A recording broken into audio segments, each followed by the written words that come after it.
Thanks, Motaz. I really appreciate that introduction. And I was joking about the Tom Brady. Hopefully, what I'm going to share with you today is, how teamwork, mentorship, partnership is what ultimately leads to success. I want to take you on a little tour about moving from mentee to mentor, and then share with you a little bit of my thoughts around leadership, and then leave you with some ninja tricks for success. I do want to thank Dr. Callery, Dr. Stain, Dr. Vote, and the entire SSAT leadership for asking me to join you today.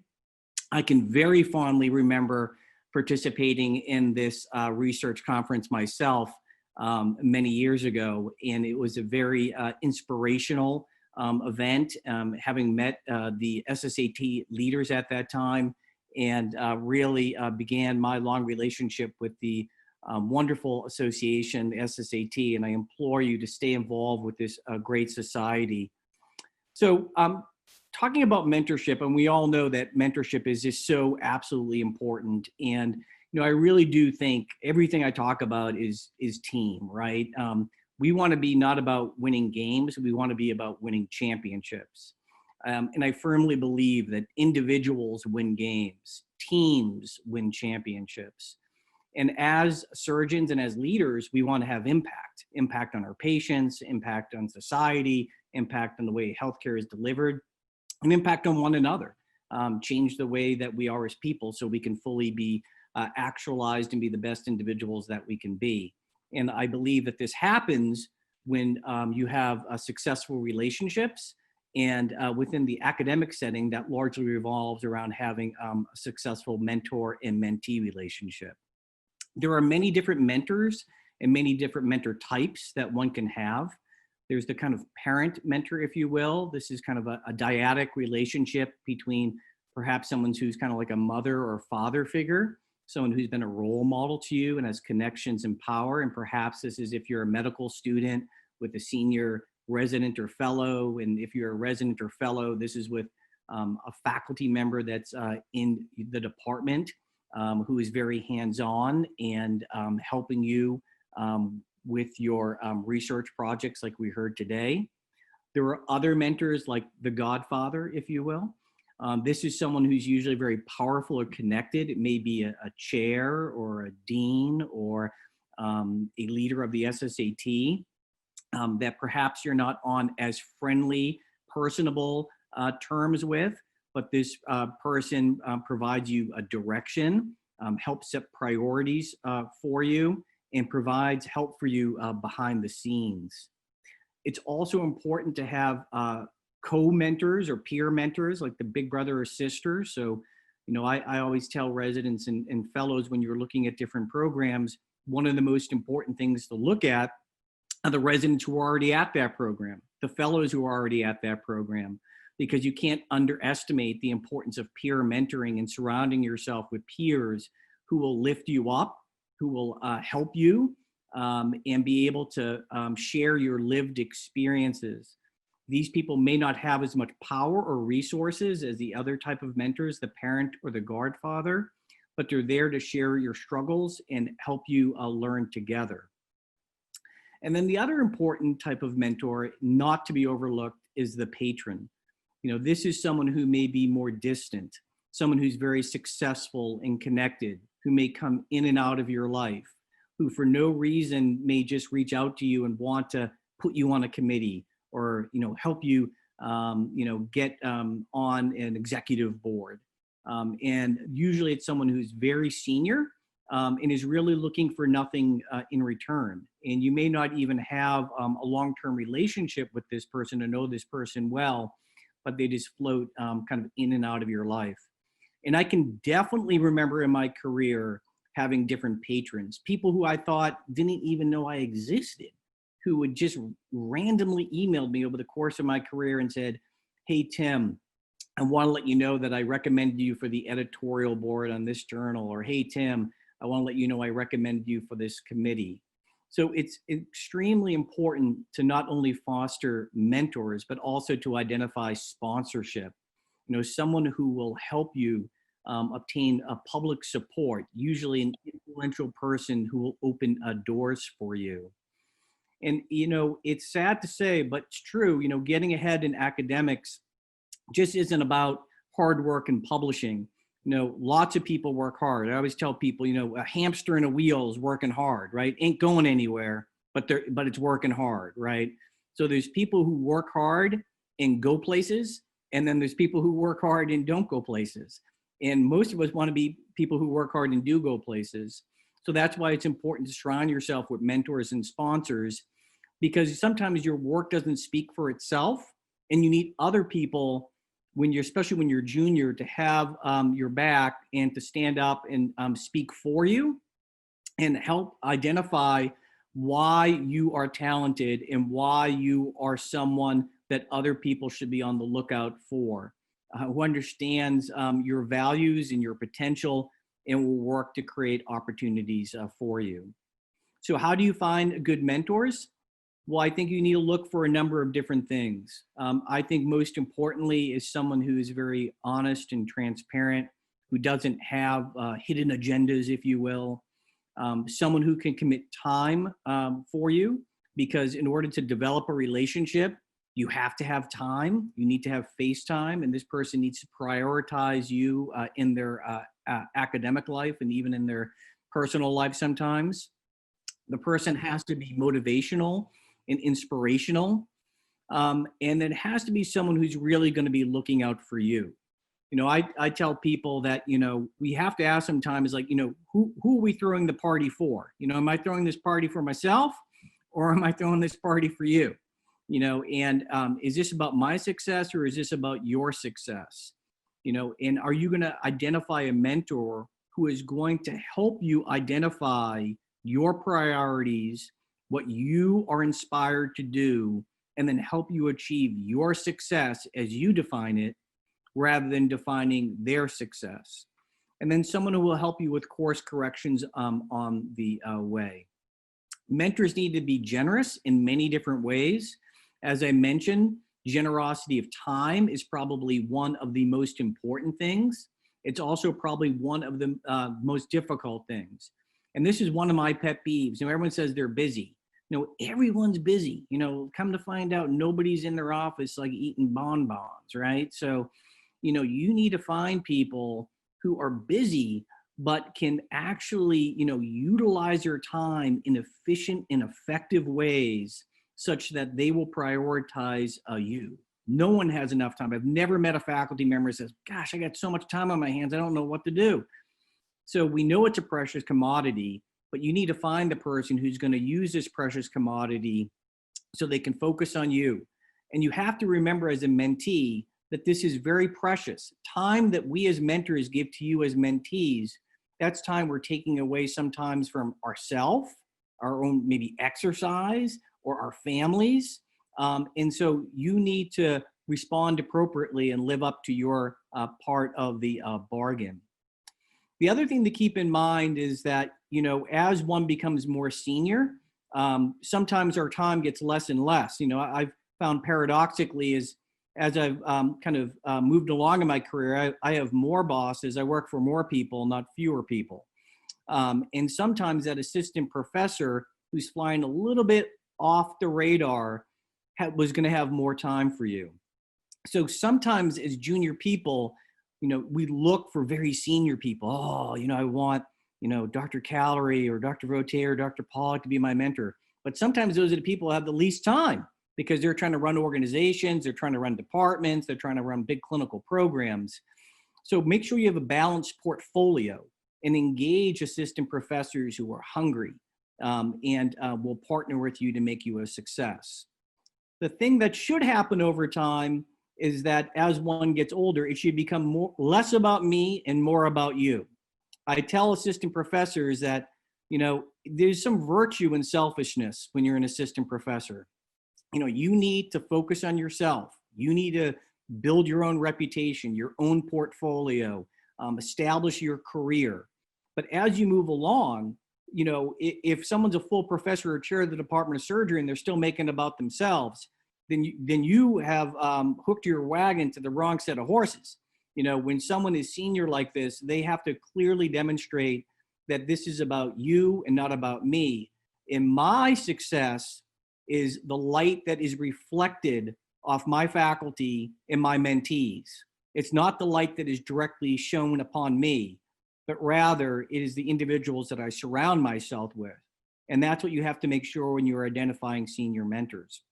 Now, I've been blessed in my career to have a significant number of great mentors, just a few who are shown on this screen. And really what is required of great mentors is also generosity of expertise, vision, mastery, security, and absence of self-interest. And I won't mention all of them, but I will mention Dr. Vote, because, Nick, and he knows this, he's been my primary mentor and is still my mentor to this day in so many different ways. And I can remember working with Dr. Vote not only at the hospital, but also on the weekends at his house. And Nick really went out of his way to help me. He found my first job for me at Hopkins and continues to mentor me to this day. And then Rafe Pawlik, who is my chair of surgery at MD Anderson, and now ironically works with me here at Ohio State, is still my mentor. And so the other thing to remember is that it's a small world. Time goes by fast. What comes around goes around. And who would have thought that, the way the roads would have led in all of our lives, that we'd still be connected and still be friends and still have these mentors over so many years. Mentors should also have generosity of credit. They should spread the recognition, both formal recognition, informal recognition, and day-to-day recognition. So formal recognition is making sure that, you're first author on that paper, right? That you're the one giving the presentation, not your mentor. Informal recognition is when your mentor takes you to that mixer or that breakfast and says, let me introduce you to Susan White. She's my fellow and she's been doing some great work. That's kind of informal recognition. And then day to day is more talking to you directly and saying, great job. I recognize that you've been working hard and you're achieving success in these type of ways. Avoid the prima donna mentor or otherwise, I consider them like the collector. People like collect mentees, the trophy collector, where really they're not about, helping others. They're really about collecting as many people around them that can help their own career. And also avoid the myth of the super mentor, thinking that one person is going to be able to provide everything for you. It's very important to surround yourself with the mentorship team and also look at different leaders. And I tell folks sometimes when you're at a meeting, it's fun sometimes just to check out of what is being said and look at how it is being done. So don't focus on the content, focus on the process. How are your mentors acting? How are they relating to other people? How are they being effective or ineffective? None of us are perfect. So there are some things that I see in my mentors that I say, I'm going to take that and put it in my back pocket. I'm going to use it. I'm going to take that. I'm going to throw it away. That's a very ineffective thing that individual is doing. And try to cobble together lessons learned from a wide range of people. And to that end, I think it's important to be sure and be purposeful to have diverse mentors. If you look around the room and all the people mentoring you look like you, I think that's a problem. And I always say, if everyone's thinking the same thing, someone ain't thinking. So, you want to surround yourself with people, I think, who are different based on sex, gender, race, even medicine, outside of medicine. Have a diverse mentorship team, and that will build strength. When finding a good mentor, choose someone you like and respect. As I mentioned, someone who has time and someone who really values mentorship. It's hard to sometimes find good mentors. I think that in general, the assigning of mentors is doomed to failure. It is tough when I, as a chair, assign someone a mentor. Rather, I think it is good for leaders like myself to assign people sponsors and say, Motaz, it is your job to find Susan White her mentorship team. You've been at the MGH a long time. Susan's new. She doesn't know everyone. You do. I know you don't have the same interests as she does, so I'm not asking you to mentor her, but you're her sponsor. I think that is a good approach from a structural point of view at the departmental level. That being said, as a mentee, take the initiative. You know, the door gets open for those who knock. And I think be very specific. Approach people. Dr. James, I came here because I want you to mentor me. This is what I think I bring to the table. And this is what I'm hoping to get out of the relationship, the mentor relationship with you. I think that is very helpful. It's very specific. It's very direct. And I think that leads to the most successful mentor-mentee relationship. As I mentioned, it's a two-way street. So what is expected of the mentee? You're expected to be honest, obviously, to work hard, and to engage. Be open to feedback. There's nothing that I think is more frustrating than when mentees aren't open to fair, professional feedback. Another thing I frequently say is that if you are not getting feedback, that's the time to worry. There's nothing worse in life than apathy. So if you are engaged with your mentor and they're giving you feedback, as long as it's polite and professional, then you should be growing and you should be developing. Some of the metrics that you should look for out of the mentor-mentee relationship are specific things. You know, how many publications, how many awards, how many interviews am I getting for that fellowship? You know, how many grants am I submitting? You know, I think it is okay to be very metric oriented with your mentor so that you can achieve incremental progress towards your academic and professional goals. And there's definitely a circle to the academic life of the mentee becomes the mentor, but it's important to remember that all of us are mentees and all of us can be mentors, right? And we all need to be leaders where we're at. So as residents, you are mentors, you are leaders, right? To the students, to your peers. And as I mentioned, as myself, as a chair of Department of Surgery, I am a mentee. I still learn from, you know, Dr. Vote in particular, and Dr. Pawlik, Rafe Pawlik, who's here with me at Ohio State. So never forget that this is kind of the circle of academic life. And why is it important to be a leader? Because leaders can have impact. And I think more than anything else, more than papers, grants, you know, president of this association or that association, I mean, what I crave is to have impact, to leave a imprint on my patients, on my colleagues, on my trainees, on my family, on my friends. That's what I think of leadership is, something much broader than gastroenteric surgery, surgical oncology, medicine, but really a really holistic life view. And this can look like many different things and can be defined in many different ways. And here you can see just a kind of smattering of all the different faces of people who throughout history and some currently in medicine of how leadership can look. And words associated with leadership can also vary significantly. And here are some of them here. I think this list is particularly important of the top 10 leadership traits, and I won't read them off. The two things that I would highlight, as everyone would, is honesty, right? It takes forever to build honesty. It takes 2 minutes to lose it. So people have to believe in you. And then the other two things that I think are super important is a sense of humor. Never take yourself too seriously. Never read your own press too much, right? We all put our pants on one leg at a time. You know, self-deprecation, a sense of humor in a leader is always welcomed. And then the other thing is a positive attitude. And one of my leadership heroes is Ernest Shackleton. And, you know, this is a quote, "Optimism is true moral courage." And anyone can complain, right? It's easy to complain. Anyone can tell you what the problems are. What leaders do is that they are grounded in realism. They're not Pollyanna-ish. They see the problems, but they're able to see the path forward and maintain optimism. And this can be done using different leadership behaviors, you know, as noted here. And different leadership skills may be required at different times, like autocratic leadership, you know, do it because I said so. very much follow the rules, follow the procedures. And this is what is needed as surgeons when there's a hole in the vena cava, right? We're not going to vote on it. We're not going to have a discussion about it. You do this right now because it's an emergency situation.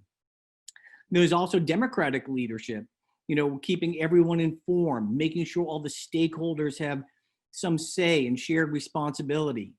I also think it's important as a leader, though, to tell people, when I establish search committees for a new division chief, I tell the search committee, you are a advisory body. We are not going to vote at the end of this about who I'm choosing.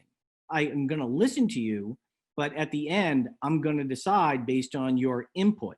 And I think setting clear expectations from the beginning about people's roles and how decisions are made is very helpful. And then I think laissez-faire leadership is also important. Avoiding being a micromanager, right? Giving people space to use their own brain. This cultivates diversity, creativity, self-reliance, and self-actualization. And I think that's a very important leadership style. And as I noted, different leadership styles are needed for different people and different circumstances. So as leaders, we need to have self-insight into the situation and the person that we're dealing with and be able to pivot fluidly from using different leadership styles as the situation demands. The other thing to think about when it comes to leadership is whether we are dealing in a situation that needs to be transactional or transformative. Transactional leadership is really kind of consumerism, right? I give you this money, you give me that TV. It's the carrot and stick approach. And it's good for rewarding behavior, good behavior, and punishing bad behavior, or perhaps in negotiations, if you will, whether it be with the hospital or with someone from a different department, let's say.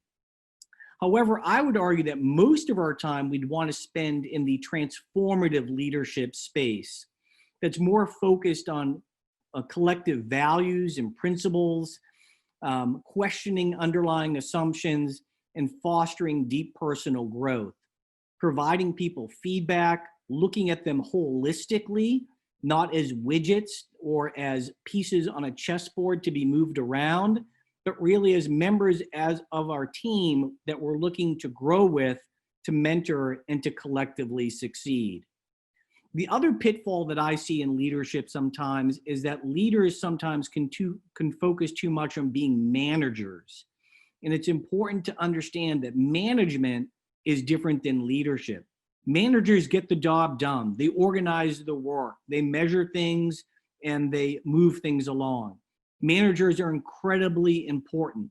Yet at the same time, I believe all of us are called to be leaders, to pause, look at the big vision. Where do we need to go? How can we question our underlying assumptions? How can we think big? And I think good leaders build a team that have great managers, but also have these individuals who can craft vision, can articulate purpose, can generate and sustain trust, and then head towards action. Because at the end of the day, either the tumor's out or it's not out, right? We're surgeons. We have to have action. And as leaders, you need to produce.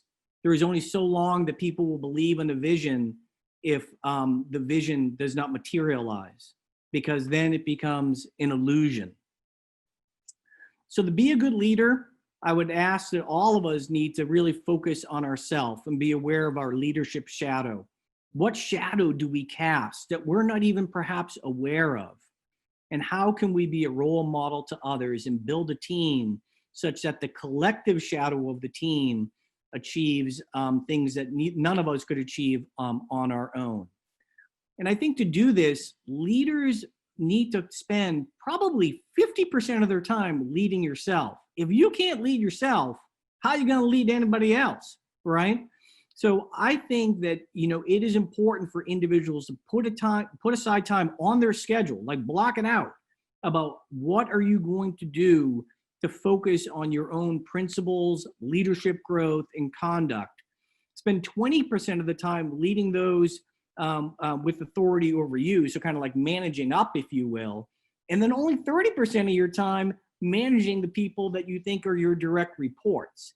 And I think this really can turn on its head about, how we think of leaders, right? Think about, we want to be leaders. We don't want to be bosses. There's a difference between being a boss and a leader. And to be a leader, you need to be purposeful and you need to spend a lot of time on yourself. So I think for all of you who are still training, the time to do this is now. As I mentioned, everyone can lead where they are. And, frequently someone will come into my office and say like, oh, I want to be a leader, right? I want to be a leader. I want this title. And my response is, you're a leader now, wherever you are. And if you can't lead the medical students as a resident, or as a faculty member, you can't lead your office team or your clinical team, what makes you think that you're ready to lead a division? So I think focus on the here and now. As Julie Freischlag would say, blossom where you're planted, and then people will recognize that, and then other subsequent leadership opportunities will open up to you in the future. So the last thing I'm going to end on is some ninja tricks for success. So about 5 or 7 years ago, I can't remember, I'm getting too old, the AAS asked us to put together some brief slides on how to be successful in academic surgery. And my topic was how to do 100 things before breakfast. And I've kind of tweaked this a little bit into how to be successful in academic surgery. So I think the first thing to be successful is that you need to work harder. So if you want to do 100 things before breakfast, if breakfast is at 8 a.m., you got to wake up at 5 a.m. And if breakfast is at 7 a.m., you got to wake up at 4 a.m. So, you have to, as Malcolm Gladwell says, you got to put in your 10,000 hours, right? You cannot, practice one way and expect to play a different way.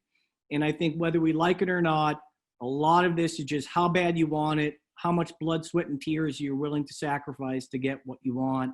And that's just reality. The other thing I think is important, especially when you're younger, is to prioritize. Don't try to do 100 things before breakfast, right? Do the things that are most important to you and to your career. Do 10 to 15 things before breakfast in the analogy. And unfortunately, most of the time, even myself, I'll own this, I spend living in this box, high priority, low impact. And how can we pivot to this box? Things that are low priority. If it didn't get done, no one's going to care. But if it did get done, it would have high impact. And how can we carve out time in our schedule, in our lives, so that we can make sure that we are paying attention to this box up here, so that at the end of the day, when I look back on my career, I said, I've made a difference in people's lives. The other thing is to delegate. So if you're only going to do 10 to 15 things before breakfast, then I would delegate the other 90 to 85. So give them off to other people. Now, what's important to remember is that delegation is not dumping. There's dumpers, right? People who give you stuff that you shouldn't be doing either. Delegation is when you surround yourself with a team and everyone on the team is practicing at the top of their license. So if you surround yourself with competent individuals, they are going to want to be leaders themselves, and you can delegate. So, I can get a bunch of stuff done because I got a great team. I got great people. I get out of their way. I give them their resources, and together we can achieve much more together. And it's, again, this African proverb, if you want to run fast, you run by yourself. If you want to run far, you run with a team. And then the last thing is hold yourself accountable. And that's if you haven't done your 100 things or your 10 to 15 things before breakfast, don't eat breakfast, right? Only you can hold yourself accountable. And this is the proverbial when people ask me for protected time. I don't know what protected time is. Protected from whom, right? You can only protect your time. I can allocate time to research or administration or clinical, but we can never forget that only you can be accountable to yourself. It's a personal choice whether you're going to hold yourself accountable. And you have to align your career and life goals with your day-to-day activities. And if you look at your calendar and you're in the operating 3 days a week and you're in clinic 2 days a week, and your goal is to get an RO1 in your basic science lab, it's not going to happen, right? If your goal is to become a very successful, busy surgeon, then that's the appropriate schedule. So you need to make sure that you're aligning your activity with your goals in order to achieve success. And then I want to also implore, think big. I think I'm guilty of this, and I know I am, thinking too small over time, just small little projects moving along, this and that. I mean, all of you are young. You're at the beginning of your career. You have, 40, 50 years ahead of you in your career to have a massive impact. Think big. Where can you contribute? And then go for it. And then the final thing is, this is again, harken back to my mentor, Dr. Voté, who perhaps didn't say it as elegantly as Charles B. Huggins, who is a Nobel Prize laureate. But I can remember Nick telling me, don't be an Excel spreadsheet surgeon. And what that meant was that, Nick was telling me, be a surgeon. We have so much privilege, and we have so much insight into the important questions because we are at the bedside. We are caring for patients. And just as Dr. Huggins said, that, with blood on my hands, I can discover. Seated at my desk, I have no chance. So relish in your role as surgeons and as surgeon scientists, and apply the lessons that we learn from our patients, from the wards in the OR, to inform our scientific and academic endeavors. So with that, I'll conclude. Again, I'd like to thank you, Motaz. You've been a great friend over the number of years, and it has been extremely delightful for me to see how your career has soared over the last decade. And I again want to thank Dr. Stain and Dr. Callery, who have been incredibly gracious to me during my time with the SSAT. I'd also like to give a shout out to Rich Hoden, who's my co-editor-in-chief at JOGS. And then finally, to my long-term mentor, Nick Voté, who I am always forever will be in his debt. So with that, I'll conclude. And I don't know if any folks have any questions or any comments.